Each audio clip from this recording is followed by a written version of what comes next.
With so many podcasts out there, shows can get lost in the shuffle. That's why we implore you to check out Too Many Captains. You can find us at amoviepodcast.com. 5 unique takes on Hollywood movies and culture. Find us on Twitter at It's a Film Podcast. Check our intellectual deep dives into theatrical films. Find us on Instagram at Too Many Captains Productions. Unique takes on soundtracks. Find us on Facebook at facebook.com/Too Many Captains Productions. Find us at amoviepodcast.com on Spotify, Apple Podcasts, and Google Play. And now, here comes a new episode of Collateral Cinema. Tonight on the Director's Cut, we celebrate 20 years of the influential animated programming block Adult Swim. We check out the original broadcast lineup, and we also touch upon some other notable moments and cultural impacts in Adult Swim history. So stick around, folks. The show starts right now.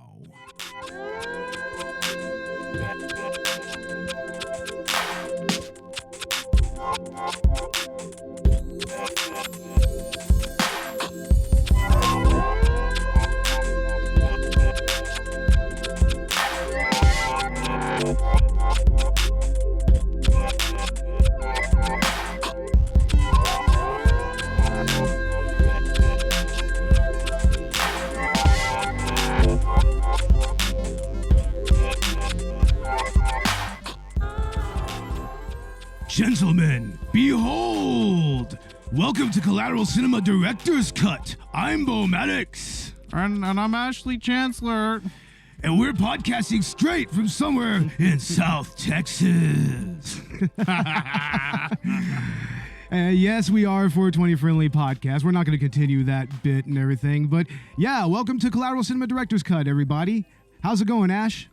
It's going great, man. This is the second time we're recording this, but yeah, we had some technical difficulties that just kind of, fucked us over a little bit, but, fuck it, I'm here for it. Hey, whatever, And on this special episode of the Director's Cut, we are diving into 20 years of Adult Swim.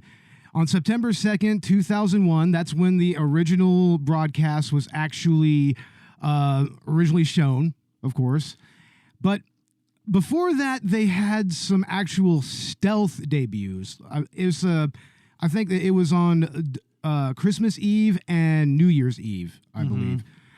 And they showed all of the original shows, Home Movies, Aqua Teen, Harvey Birdman, Brack Show, C-Lab, and Cowboy Bebop.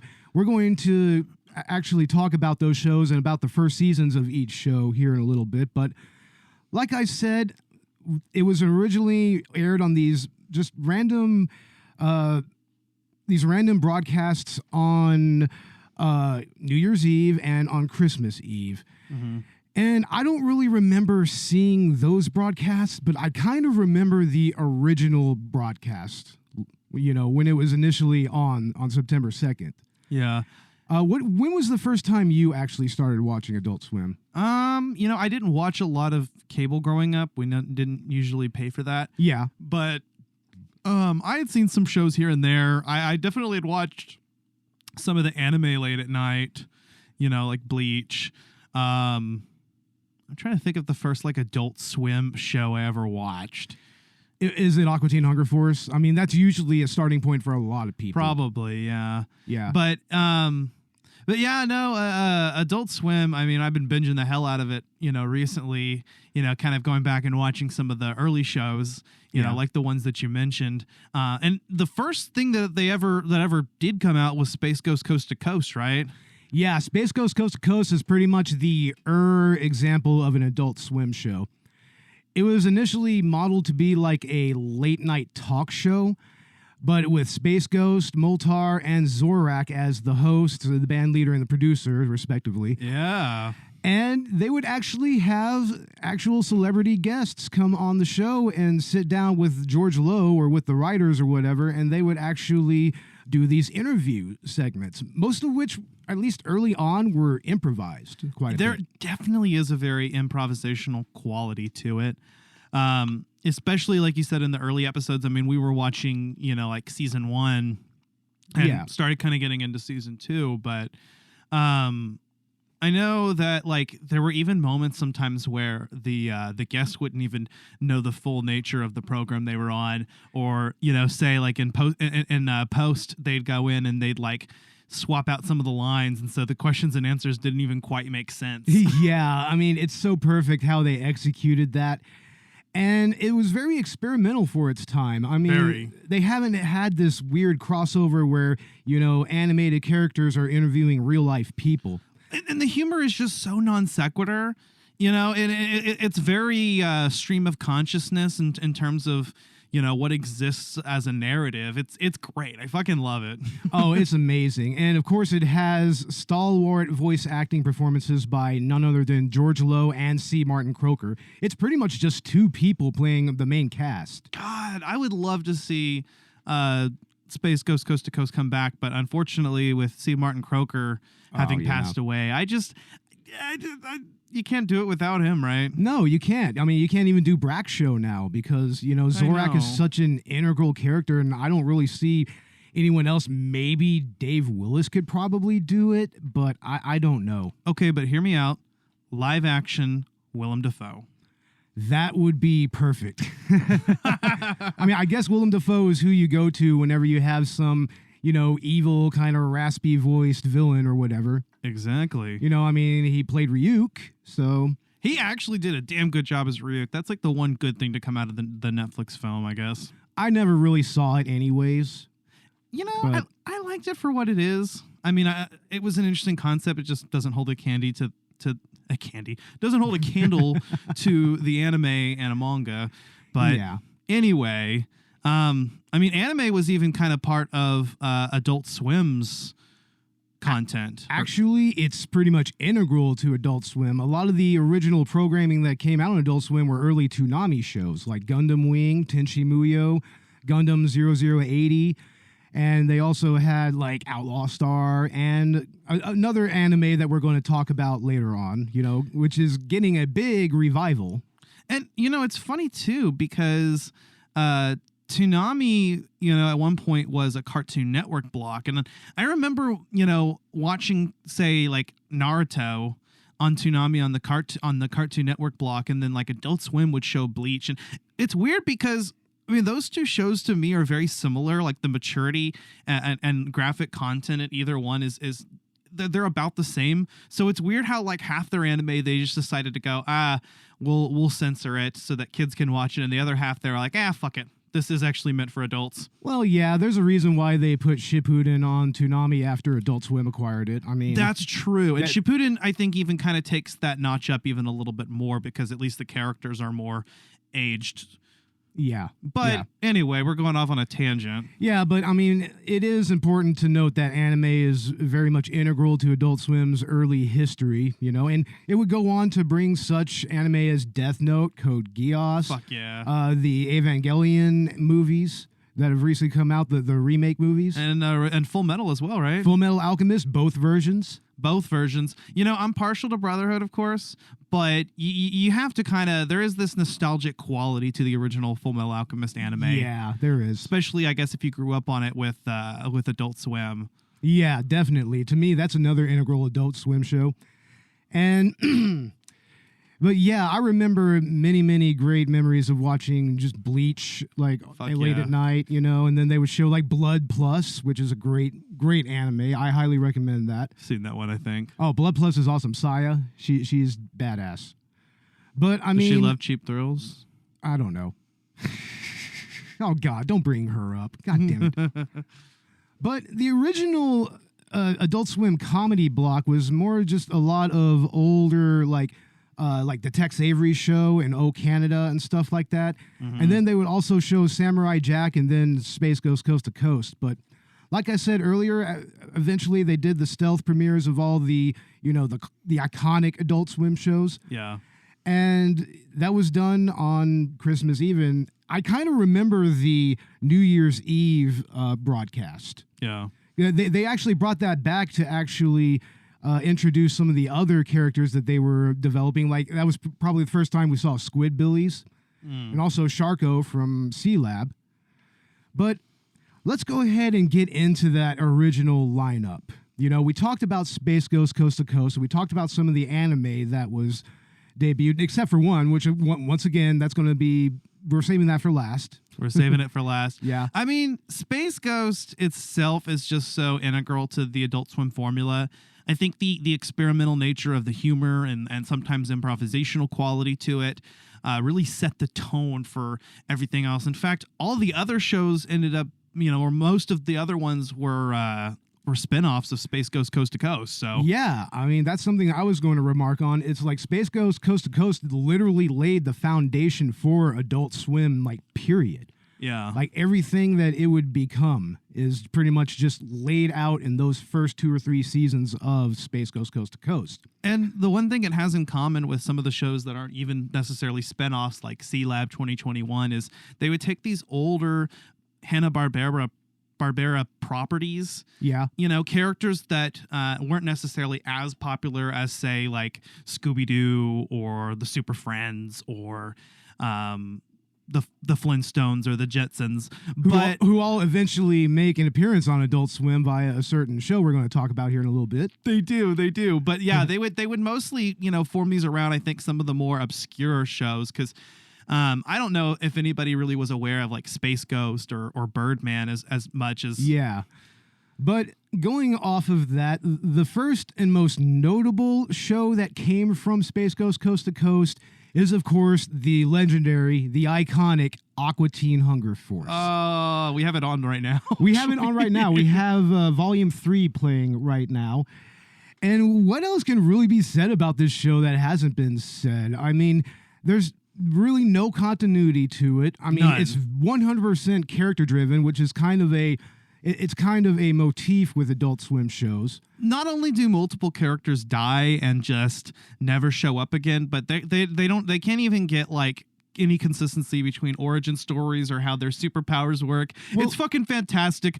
My theory, my headcanon is that what we're watching is, and maybe it's because I've been watching a lot of Marvel's What If and kind of getting to this multiverse shit, but what if every episode is just a separate timeline?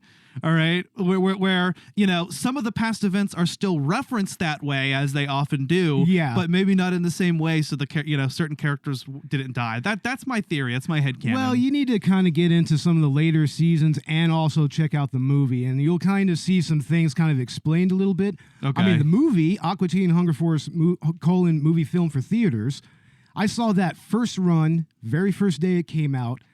And that actually explains a lot about the origin of the Aqua Teens. Now, all I'm really going to say there is that it's very much connected to Dr. Weird.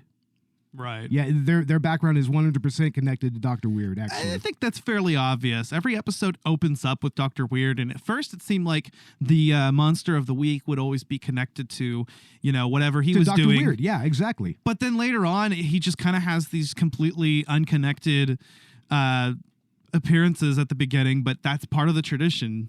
Yeah. Every now and again, he'll bleed over into the Aqua Teen storyline, but it's not really that often, and it doesn't really get explored that much until the movie. So that's funny because I just assumed they were connected, but you're right. Like, they don't really connect. When you're just watching the show, it just seems like two completely unrelated segments, except for the fact that a lot of, like I said, the monsters of the week tend to come from whatever Dr. Weird's doing. Yeah. And for a while, they stopped showing Dr. Weird, and they started showing this is where there was some continuity, this broken up pilot of a show they had called Space Kataz, and that was the Plutonians, Oglethorpe and Emery, versus the Moonanites, Ignignokt and Oh, fuck yeah. And it is some of the funniest shit ever, man. Like, you'll love this fucking little series, and you kind of wish that they made it into a show. It would have actually been perfect. And I think that you can watch the whole thing on like the 4th volume of the DVD releases. Oh, fuck yeah. We will kick your asses. And before we move on, we also need to note on the episode of Space Ghost Coast to Coast that actually brought us Aqua Teen Hunger Force. It's called Baffler Meal. And it's an interesting mix of live action and music, like raucous rock music, and the Aqua Teens. And they're pretty much completely different characters except for maybe Meatwad. Meatwad is pretty much the only one that actually kind of transfers over to the original show. Yeah, that's drawn the same and even acts the same and has the same voice and everything. Yeah, Shake actually has a Nick Knox voice, kind of. That's funny. And Frylock just has a very high pitched voice. Yeah, I remember watching it and I was like, what the fuck? Those aren't the Aqua Teens. What? I was like, they're very, very different. That's them. Yeah. But it's funny because even the personalities of some of the characters were a little bit different throughout some of the early episodes, except for, of course, Meatwad. Meatwad's always been the same. Yeah, pretty much. And if you get into the later seasons, you'll see, like Shake will get even more sociopathic, and even Frylock starts kind of losing it here and there. So that's amazing. Yeah. But moving on, the next show that was directly spun off of Space Ghost was The Brak Show. And originally, The Brak Show started as more of a Cartoon Network show. So the first season has a very different tone from the second season. The first season is a lot more childish. It's very, very silly. But in the second season, which is what I showed you, they have that silliness, but it gets darker and darker and darker. I mean, there's an episode where Mom starts like killing off all the characters and like cannibalizing them, and then it turns out that wasn't even Mom. That was just some stand-in that she hired so that she can go out and just get away from everybody. Oh fuck! they managed to kill Zorak and fucking cook him and eat him, and like they're straight up like him and Brak are just straight up eating him. Oh god! Yeah. But what's notable about this show is, of course, this is C. Martin Croker and Andy Merrill interacting with each other. Yeah. And if you know Space Ghost, they were, of course, originally villains on the show, and also they were co-hosts. It's the one that's most truly a spinoff of Space Ghost Coast to Coast, and even seems to take place in the same continuity. It is the same continuity and the same universe, actually. Yeah. Space Ghost actually shows up in an episode, and he references the talk show, and he references Brak and Zorak being co-hosts of that talk show, and, of course, Mom and Dad, who we're going to get into Dad here in a little bit, like, they have no idea what the fuck he's talking about. So that's awesome. Yeah. I think that might even be the very last episode. No kidding. Yeah, but they had all kinds of interesting episodes. They had an episode where they were tapped by a Japanese conglomerate to make an advertisement, and it goes pretty much the way that you would think. It's totally weebed out. That's awesome. and fucking Thundercleese. Thundercleese is great. He's voiced by Kerry Means, who is also the voice of Frylock. And he is just so matter-of-fact about everything. He's a robot, so he's just straight and to the point. He's just like, you have less than 5 seconds to live. I wonder, how will you spend them? I mean, out of all of the shows, Brak Show is probably my least favorite, but that doesn't take away from it at all. But the shining character with the Brak Show is, of course, Dad, voiced by George Lowe. And he is just so random and all over the place, and he's pretty much like a communist Cuban spy, pretty much. That's like my little headcanon, is that they make some not so subtle references. Lots not so subtle references to communism and everything, especially like, Castro style communism. He's a comrade. He is comrade. He's comrade. No, he is straight comrade. He come to help us all. But yeah, he is the breakout character there.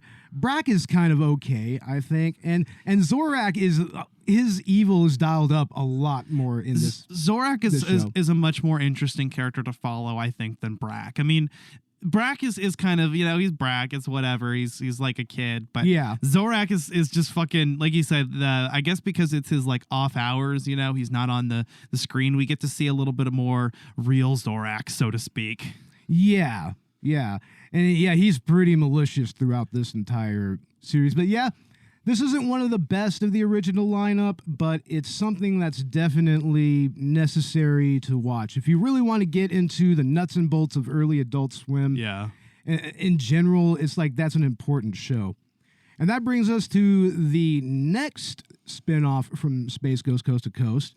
And that's, of course, Harvey Birdman, attorney at law. That now, one you is really like this show, actually. This one is probably my favorite out of the bunch, which is funny because I think the other one that I really enjoyed binging was Home Movies. Yeah. But this one just really caught my eye.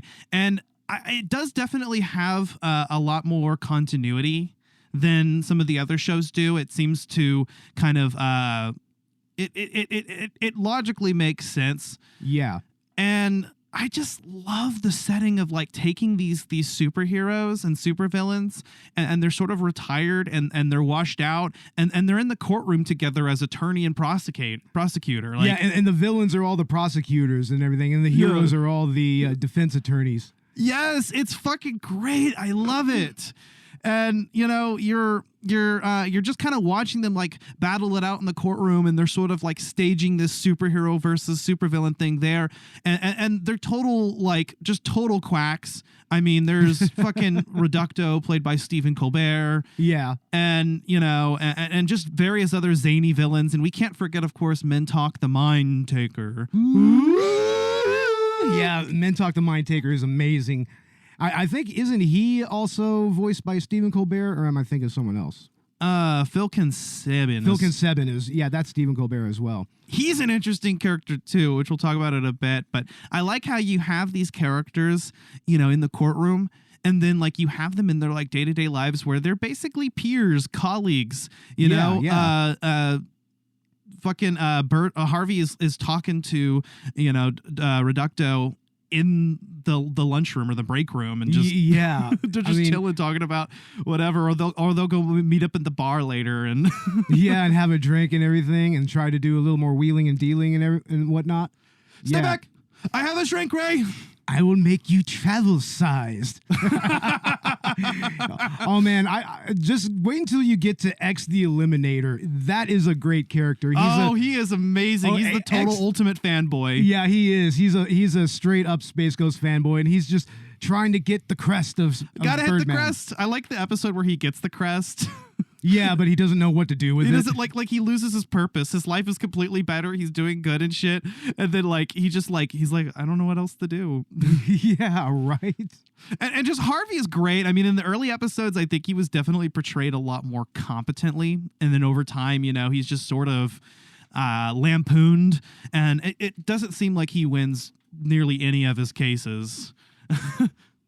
Like none of them, honestly. Well, the early episodes, actually, he did keep winning. Like it was like the first 5 episodes or so. But he gets less and less competent as the series goes on. And I like how in season 1, they end off with Harvey straight up spending 5 years in jail just out of this fucking prank that they pulled on him. Just so they can have a surprise 40th birthday party for him.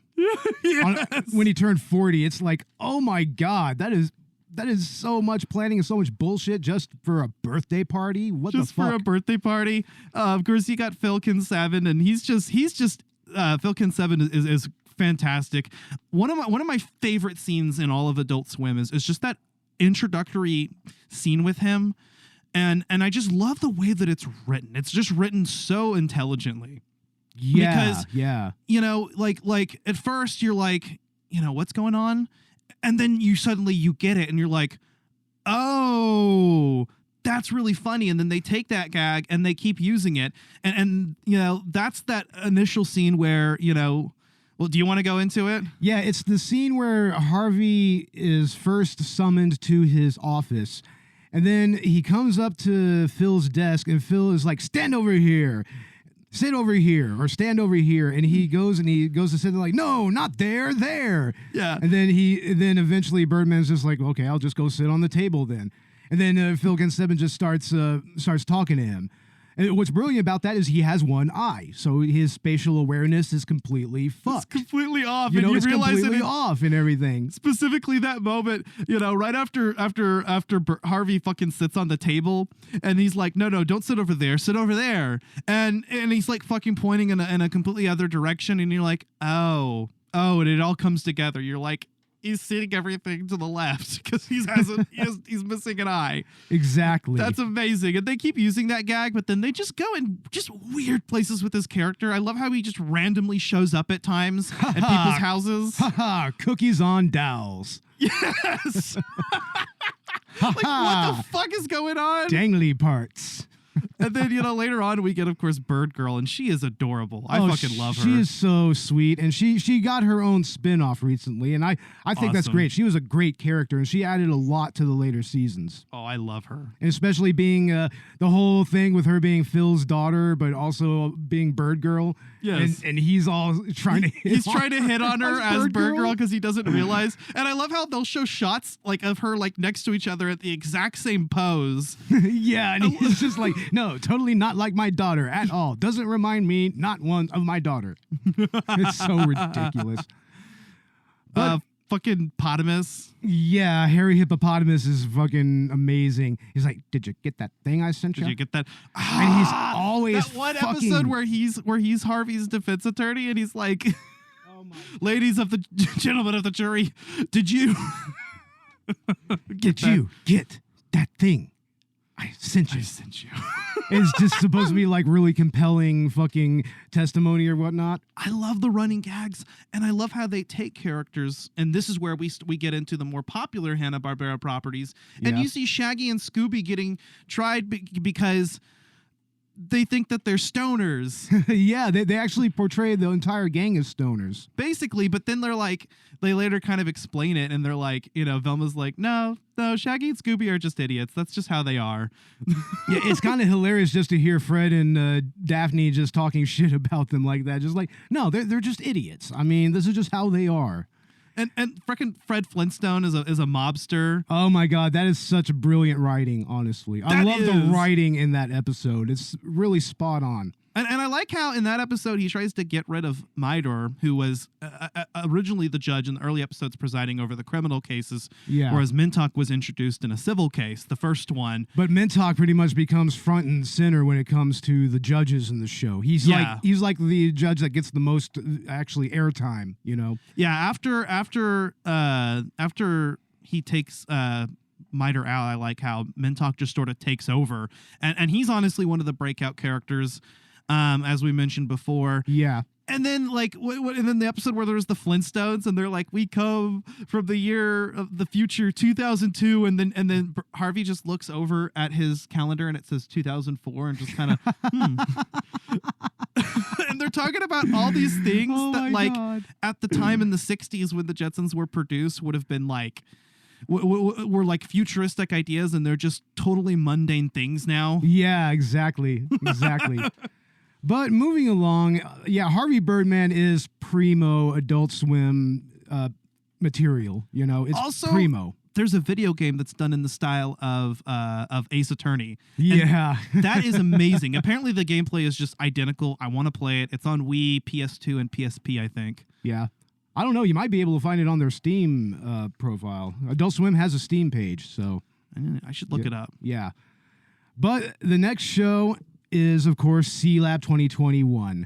And this has an interesting pedigree to it. It was originally done by 7030 Productions, and they helmed all of that, and they also helmed Frisky Dingo. And if you watch Frisky Dingo, you'll see some similarities to another certain animated show on FX, starring a certain John Benjamin. And also made by Adam Reed. And that is, of course, Archer. Archer is one of my favorites, actually. I love the shit out of Archer. And what's funny is I'm watching C-Lab, okay? Yeah. And I'm noticing that the animation and the general style of humor is just reminding me so much of Archer. It's pretty much the groundwork for Archer, right? And then there. I realized that it was the same creator. But the link between that is, of course, Frisky Dingo. You have to have Frisky Dingo to kind of have Archer. Okay. Because in a way, I think Archer was supposed to be kind of a spin-off from, or it was going to be introduced into Frisky Dingo, but that never really happened. I like the at least I heard somewhere. I don't know if that's accurate, but I mean, that's just what I heard. I like the one episode of Archer that's a Bob's Burgers crossover. Oh yeah, that's funny. I like that as well. so that also means that Bob's Burgers is also part of C-Lab's canon. Yeah, isn't that something to think about? I love the whole premise behind C-Lab. I mean, again, it's taking an older show, which was C-Lab 2020, and they reboot it as an adult animated show, just like they did with Space Ghost Coast to Coast, just like they did with Harvey Birdman. But they use a lot more archival footage in this one. At least early on in the first season. Once you get to the second season, they start using just the superimposed cutouts, and they start using kind of the flash animation a little bit. And you'll see some of the footage show up, but they did also do a full episode, which was an original episode of C-Lab 2020, and it was just redubbed with the current vocal cast, like That's with Eric awesome. Estrada and whatnot. But yeah, C-Lab is... But at the end, it does go to shit, right? It does go to shit. It always goes to shit. Yeah, if C-Lab blows up. Always has to blow up. It has to blow up. That's like canon, as far as I'm concerned. Yeah, every episode, C-Lab blows up. Everybody on board is totally incompetent, except maybe Dr. Quinn. And Dr. Quinn sometimes has his moments where he's just like... I mean, he lets his...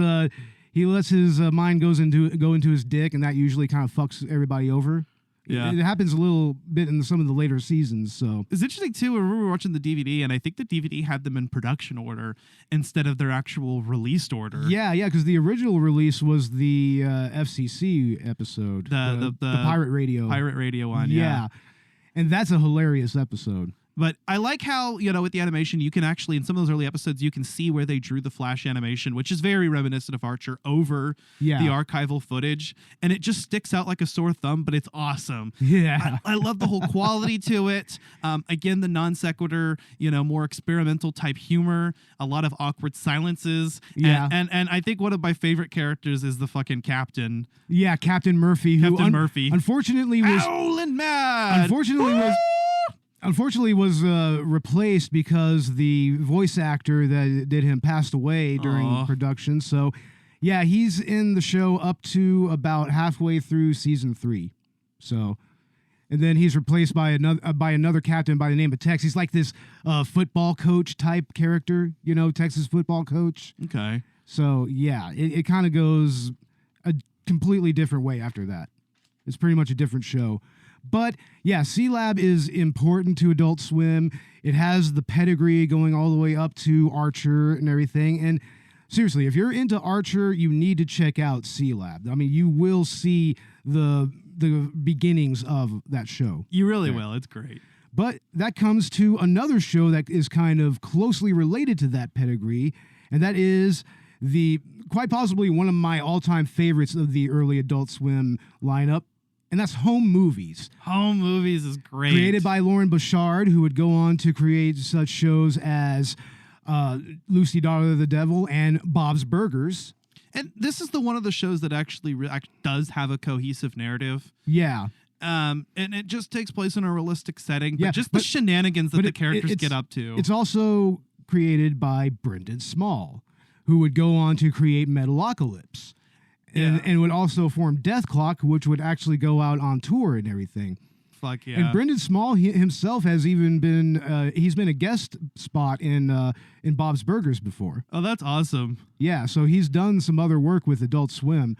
H. John Benjamin actually did shows up a few times in Aqua Teen.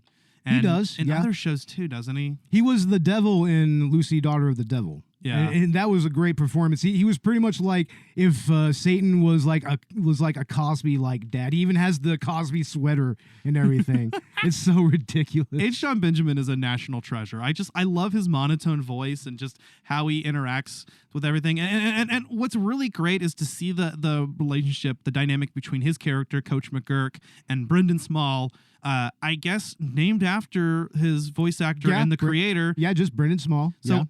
I want to think that this has kind of an autobiographical quality, and this is like what his childhood was like. Yeah, but it also has a little bit of an animation pedigree as well, because it comes from, if you're a 90s kid and you grew up watching Comedy Central, or the Comedy Channel as it was back then, you'll probably remember Dr. Katz. And John Benjamin was actually Dr. Katz's son in that series. And it had the same squiggle vision as the first season of Home Movies. So, and also Jonathan Katz, who played Dr. Katz, he's Melissa's father, Eric, in this show. Okay, yeah, he's a funny character too. Oh, he's a great character. Like his interactions with John Benjamin are classic, because it has that, of course, that pedigree going back to Comedy Central. Yeah, H. John Benjamin and Brendan Small play so well off each other, not only in the relationship between Coach McGurk and Brendan, which but also is Jason and Brendan. Also Jason and Brendan. Yeah. And you know, those are the relationships that are honestly like the crux of the show. And really, I think specifically between Coach McGurk and Brendan is just so much fun. Now, if you notice, you'll notice that Jason and Brendan rarely ever interact with each other, if any, at all. And that's because John Benjamin wanted it that way. He was like, I don't want to be talking to myself. Yeah. It feels weird. So I think if you look throughout his work, you'll see that he rarely ever does speak to a character that is voiced by him. So you mean between Jason and between McGurk? Jason and McGurk, yeah. Between Jason and McGurk, yeah. You'll never see them really. You'll see them in the same room, but you'll never see them talk to each other. That makes sense directly. That just would be kind of awkward. But yeah, I like them. And then of course they also play Walter and Perry. And sometimes apparently in the commentary, I think they mentioned that they weren't even always aware of which character they were playing. Well, they're both basically the same character. They're both Walter and Perry. They're always together, and it's kind of cute. I love how they're obviously, they're obviously gay for each other. I mean, and it's interesting how they represent that. It's just portrayed as it is. They don't. Yeah. A lot of shows portray homosexuality or just the LGBT community as kind of the butt of jokes, especially back in the early 2000s, especially then. This era in particular. So it's nice to see a show where it's kind of just there. If anything, what's played for laughs more is the fact that as these young children, they seem to have their romantic life figured out. Yeah. I mean, I think that's really more of the joke with those two, but they're just great. They're like, I want to live in a house together with you. Oh, Perry. and it's just great to think Perry, come dance with me. That they probably swapped roles all the time. No, yeah, they did. They pretty much went back and forth. That's awesome. But yeah, Home Movies is an important show to Adult Swim. Watch the first season especially. There's lots of great music, done by Brendan Small.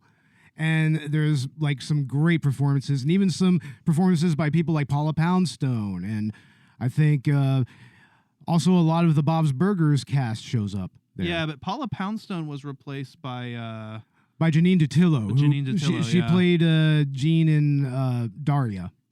Yeah. But we're going to go ahead and move on to the last show. Paula Rule 34. Oh, my God. Jesus Christ. The final show, the big one that we were saving, is quite possibly one of Adult Swim's most lasting cultural contribution, was bringing this show to Western audiences, and that's Cowboy Bebop. Cowboy Bebop. Very important show to anime. Like, it's the greatest anime ever made. It's perfection to me. I can't find anything really wrong with it. The dub is on point. The characters are fucking perfect. You pretty much know what show you're watching from the minute that the intro plays. You know exactly what you're getting into.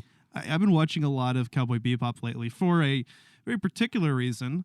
Yeah. But I like how, like you said, it's right on point. I can't find anything wrong with this anime. If there is such a thing as a perfect anime, it's Cowboy Bebop. And you're saying this not even having seen the entire 25 episodes. No, just seeing, the first few episodes.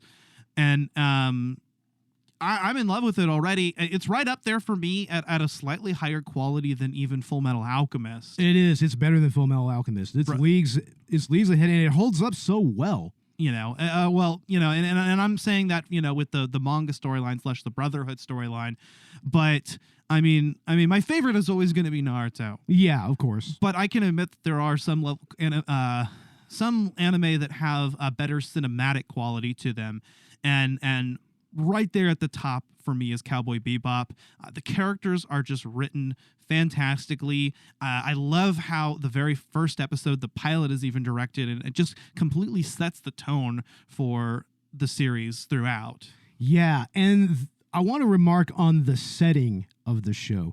The setting is in 2077, which is not that far away from us right now. We're closer to that than we are to like the 90s by this point. Well, hey, we're in the year of C-Lab. Yes, we are in the year of C-Lab, 2021. This is the year of C-Lab, guys. But the way that interstellar travel and just life on all these other different asteroid colonies and whatnot, and all these other different planets, it's so fascinating because it feels so real. Like this is very much feels like how it might be later on if human beings make it to interstellar travel. And with us, not having fully colonized the universe, but or the galaxy, but just fucking like getting out there, it definitely has that Wild West feel because you live in an area with no rules or whatever, which is interesting compared to, for instance, Star Trek, which already has like a galactic federation set up, and here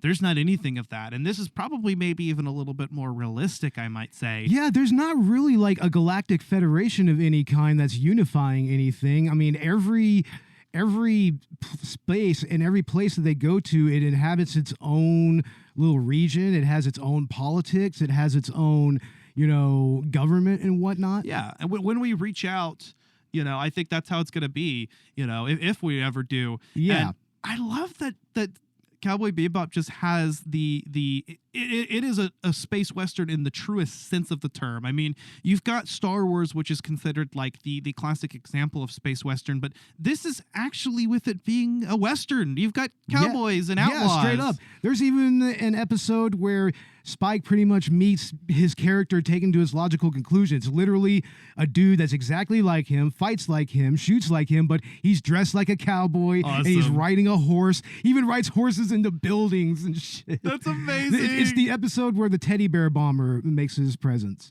Yeah. Who is going to be it's confirmed to be in the live action show that's coming up. Yeah, Netflix is making a live action version of this. It has John Cho as Spike.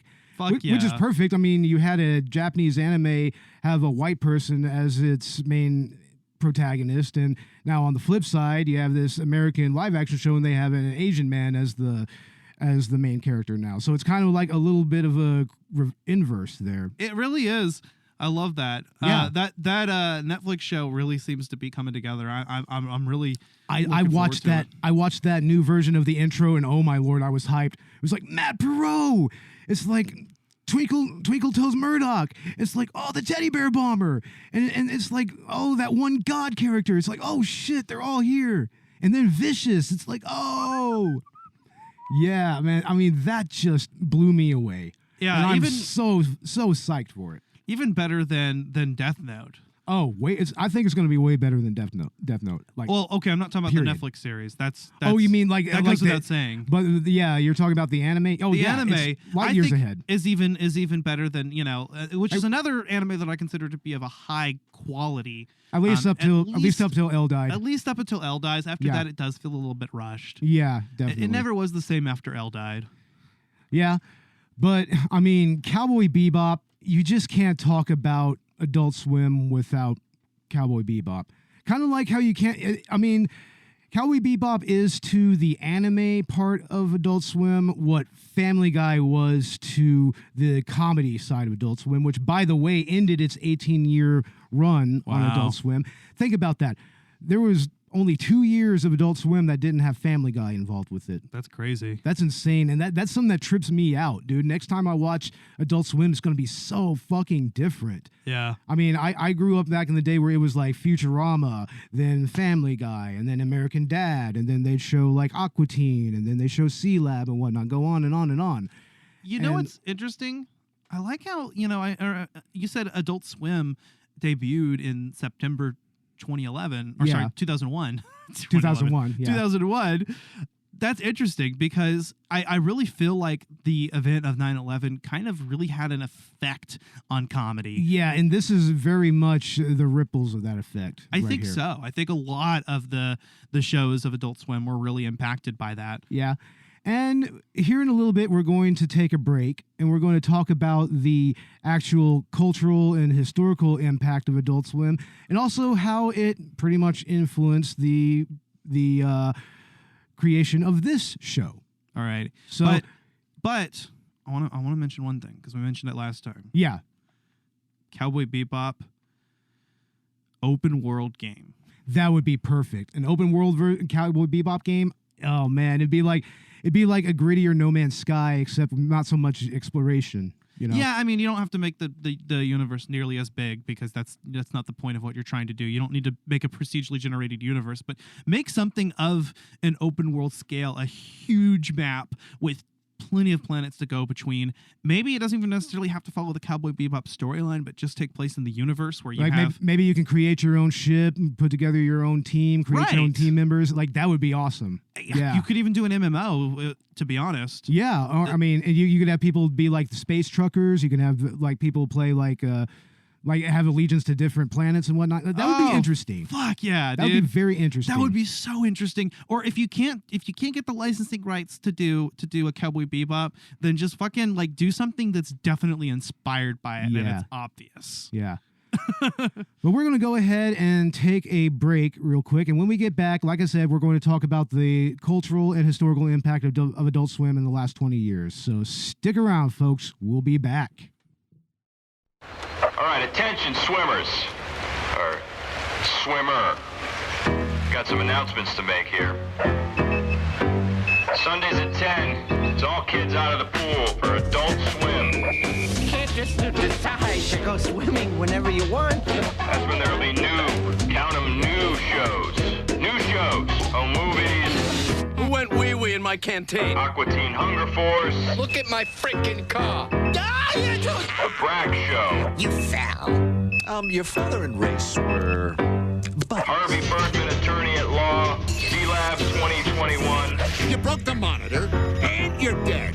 Happy? Cowboy Bebop. And Space Ghost Coast to Coast. This is Willie Nelson. No kids under 17, though. So that's new, too. Sunday at 10. Adult Swim. On Cartoon Network. And we are back. And in this segment, we are going to discuss certain events in the history of Adult Swim and the cultural impact that it had. And the first one I want to talk about is, of course, something that's very important to this podcast, of course. Now, back in the day, Adult Swim would do April Fool's Day pranks. Like, there was one time where they showed the entire Aqua Teen Hunger Force movie, but it was just a tiny little screen in the corner, and they just showed the block as normal. Like, they advertised it that they were going to show it, and then that's what they did.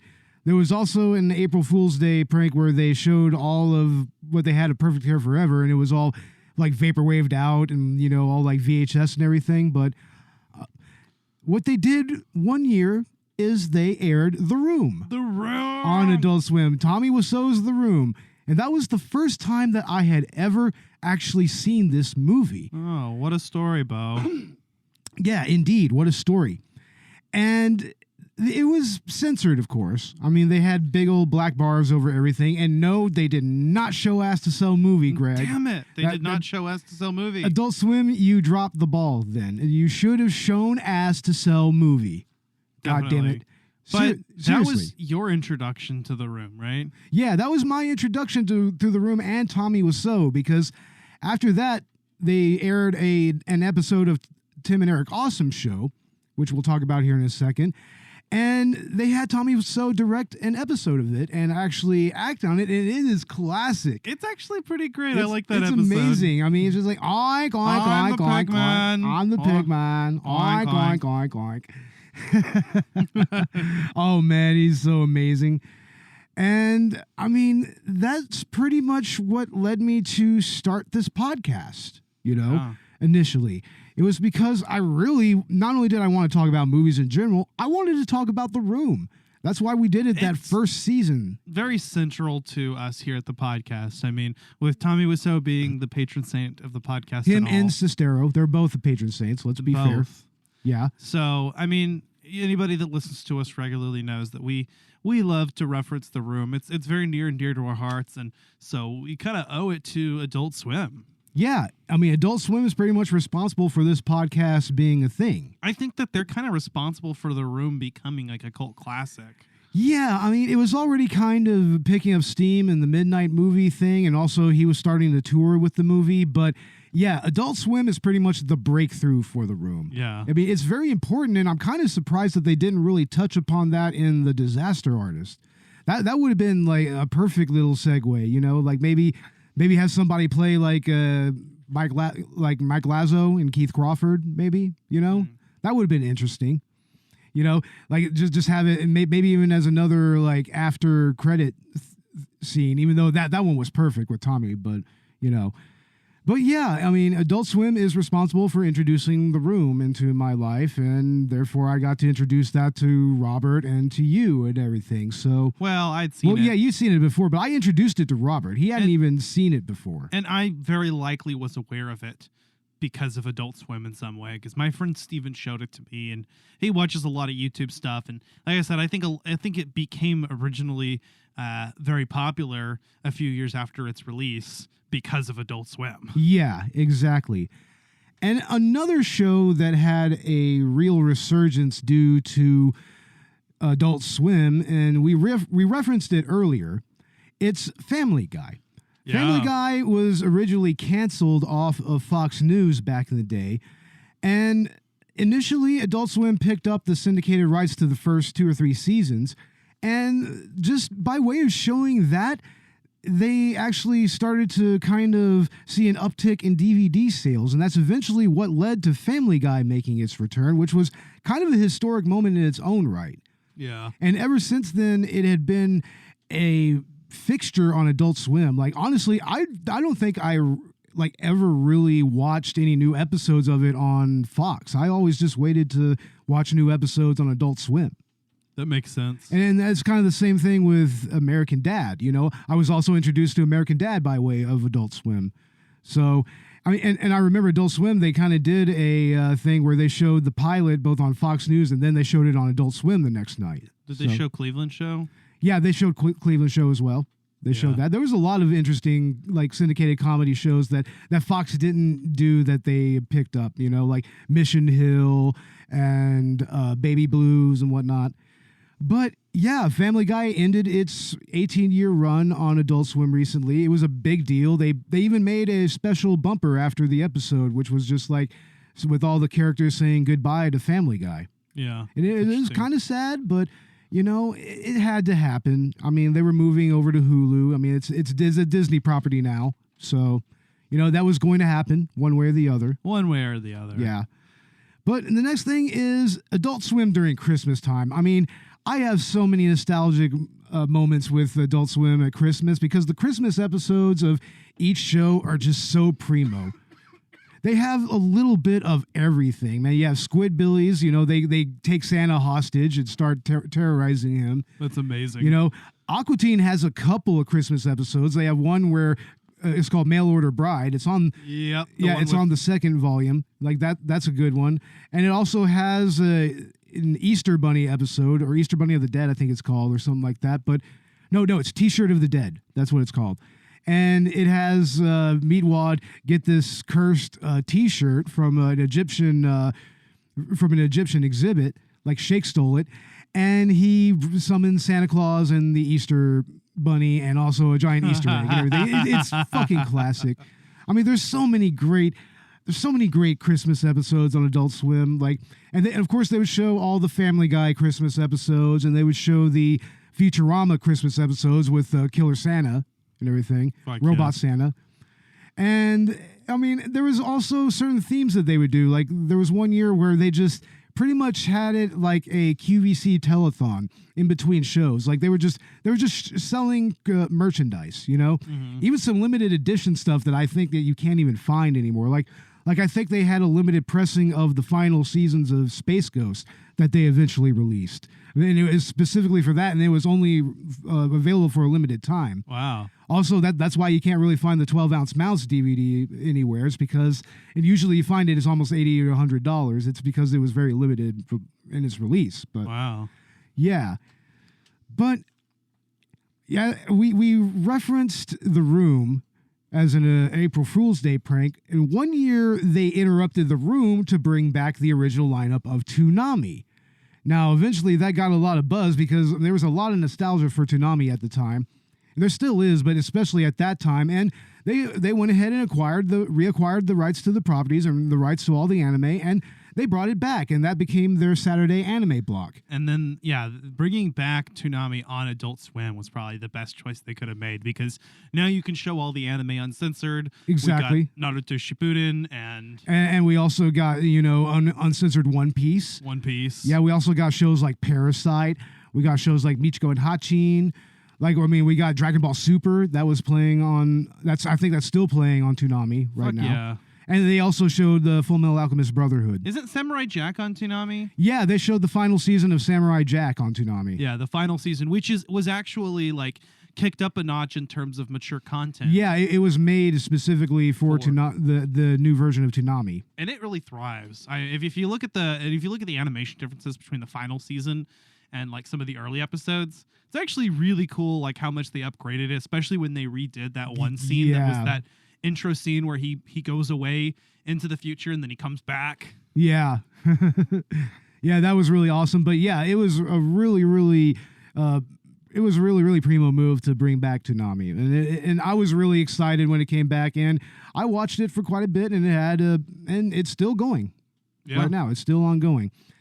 Now, there's an interesting little piece of history involving Adult Swim in the Atlanta area, where there was a bomb scare that happened because this guerrilla marketing group that was just doing some stuff for William Street, they made these little light bright placards and whatnot that had Ignignot giving the middle finger. And they put them around Atlanta in various spots, and people started calling them in as bomb threats. What the fuck? They straight up shut down the entire Atlanta metro area, pretty much, downtown Atlanta, and had the Atlanta police like blowing up these fucking Ignignot fucking placards. The fuck? It was such a clusterfuck, and it actually led to one of the vice presidents of Cartoon Network resigning and everything. It led to a shakeup with Adult Swim and with Cartoon Network. It's something that they're still kind of feeling the impacts. So what about Moon and Knights just makes you think, oh yeah, bombs? I don't know. People are fucking stupid. I mean, it was still very much a post 9/11 thing as well. People were very jumpy.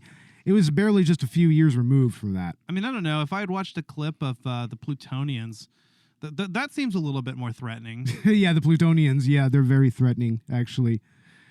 Yeah, we shall melt you. In the meltitarium. Go in there and become melted.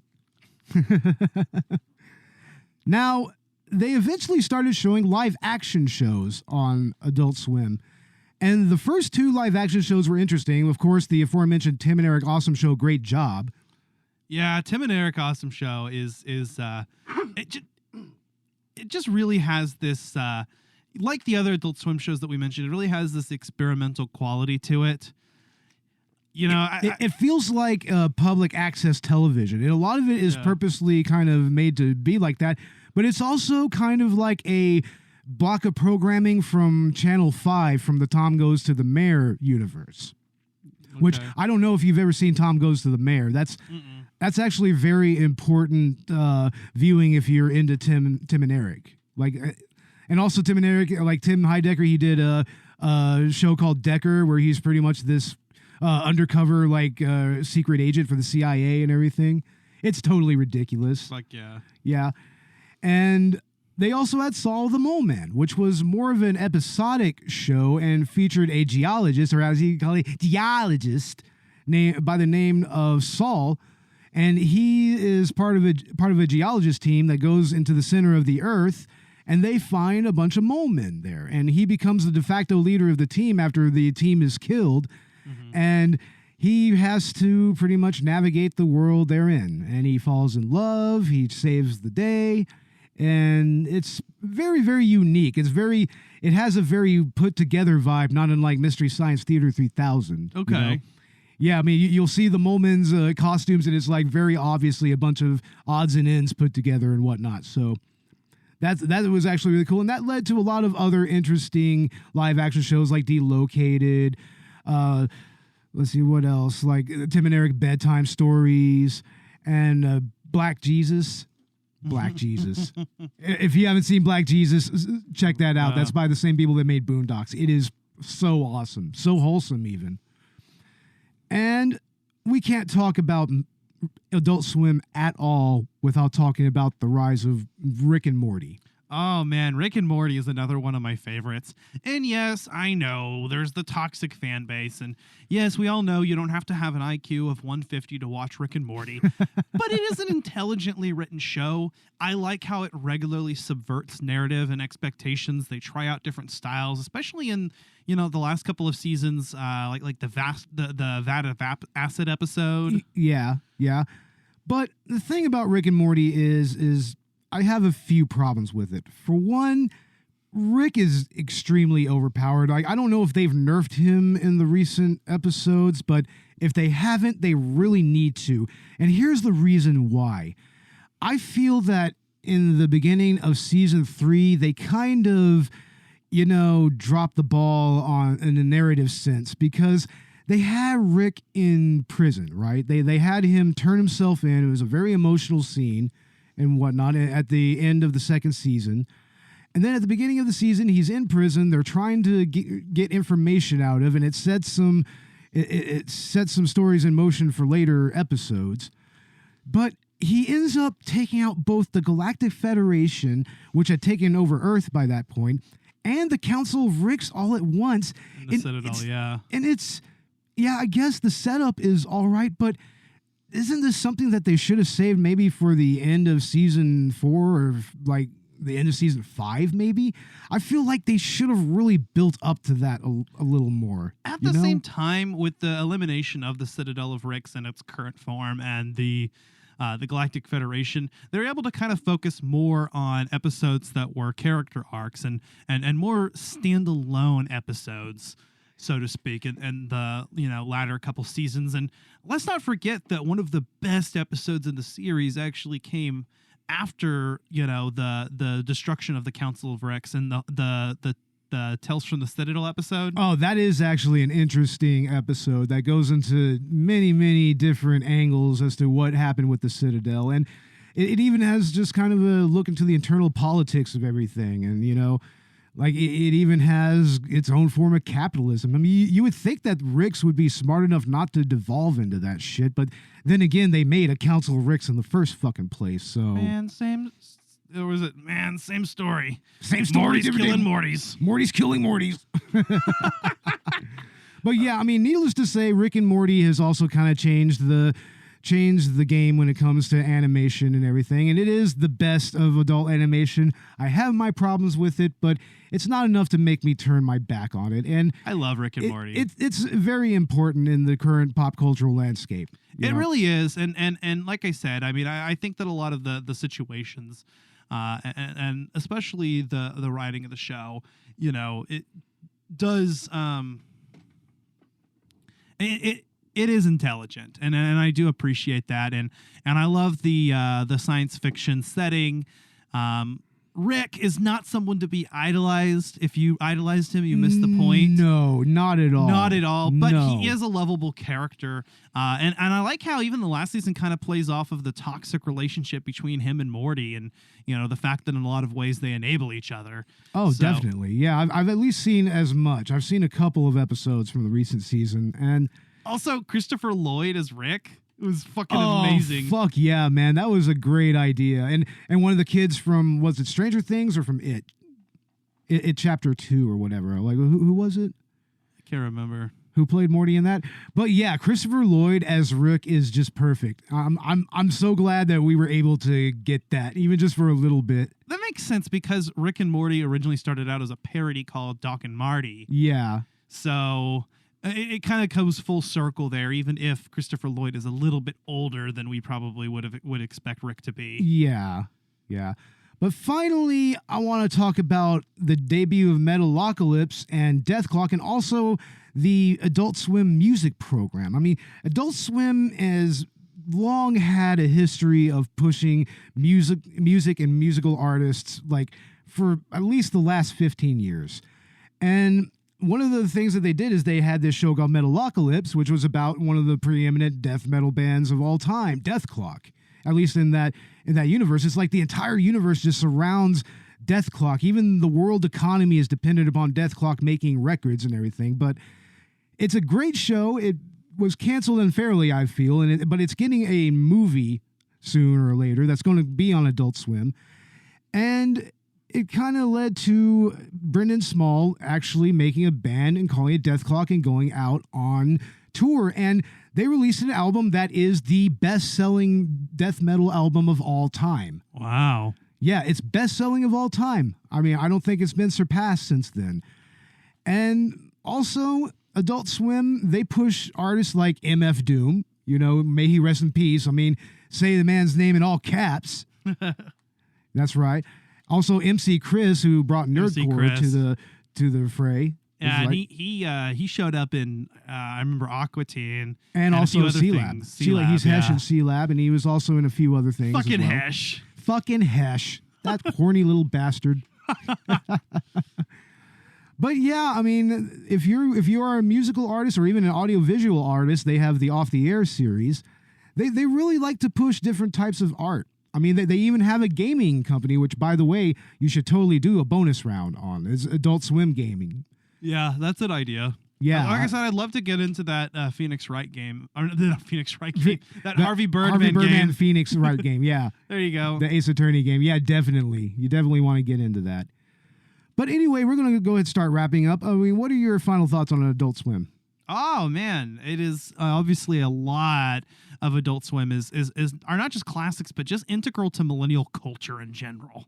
Yeah, definitely. I mean, it pretty much influenced a lot of my humor. It influenced memes, if you really think about it. Like the style of memes that are most common with millennials and even the Zoomer crowd, you know, is you know, with the just completely absurdist type humor. And yeah, it does kind of have that little absurd quality to it. I agree. Yeah.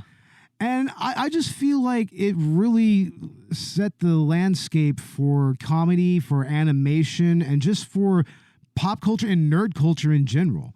And also a nihilistic quality. A very nihilistic. It's nihilism like incarnate. Yeah, exactly. Like straight up. I mean, that's kind of why, you know, Rick Sanchez is kind of a logical conclusion there. To that. And it's kind of only logical that Rick and Morty would be like the advent of the new era of Adult Swim. That makes a lot of sense, and actually. Adult Swim is still going strong to this day. I mean, I don't watch it nearly as much, but I mean, it's still there. It still has an impact, and it still has influence on people's lives. So, like, I'm glad that Adult Swim is out there. It provided almost like a counterculture for nerds and hipsters and whatnot. So, I mean, it's important. And definitely. I mean, it's okay even if you're older than 18 to 34 to still watch it. I mean, it's got good shit. I mean, adult animation in general is not in a great state, but Adult Swim just still continues to be, you know, just at the forefront of it. So, with that said, Ash, what's coming up with Collateral Gaming? Well, we had just recorded our season finale 2-part episode on the Quantic Dream games Heavy Rain and Beyond Two Souls, but not in that order.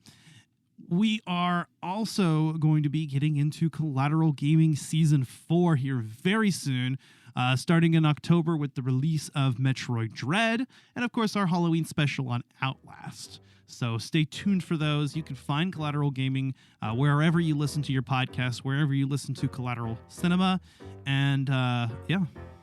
And also stay tuned for Season 5 of Collateral Cinema. We are starting off the spooky season with Necromantic, the Jorg Butgereit classic. If you're into that sort of thing, you're definitely going to want to listen to that. And we're going to be joined by Stu from Stu World Order to talk about Scream on our second episode. And then our first At the Movie episode of the season is going to be Halloween Kills, and we've been waiting a year for that. COVID took that from us last year. It's not going to take that from us this year. And we're probably just going to watch it on Peacock, honestly. We're just probably going to do that. Yeah, and we are talking about Cowboy Bebop the movie, by the way. Yeah, that's what I was hinting at earlier, and then I totally forgot about it. Yeah, so that was another reason for us kind of watching some Cowboy Bebop and being able to talk about it. So yeah, That's coming sometime later next season. And honestly, we might do a Collateral Cinema Director's Cut on that month whenever we do that episode where we review the original series. That's a good idea. Yeah, the original 25 episode series. So it'll give us another excuse to sit down and watch Cowboy Bebop. So, hell yeah.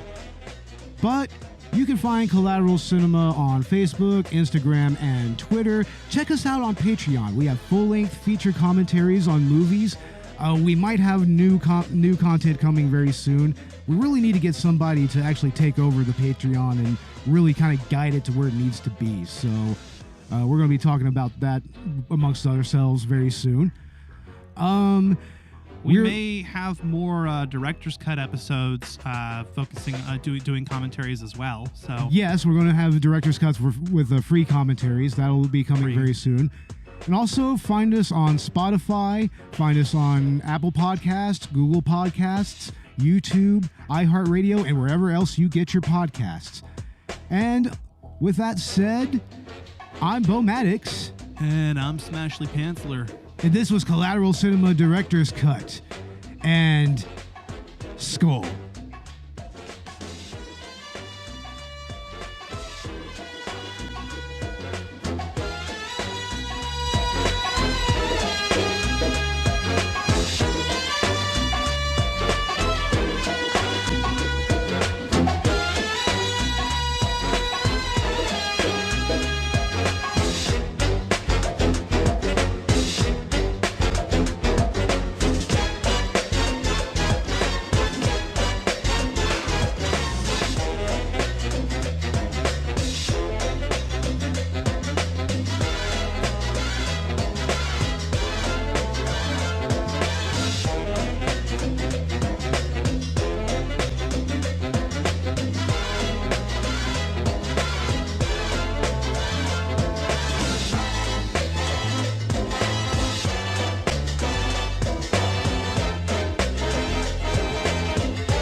Collateral Cinema is a Collateral Media podcast. All music and movie clips are owned by their respective creators and are used for educational purposes only. Please don't sue us. We're poor.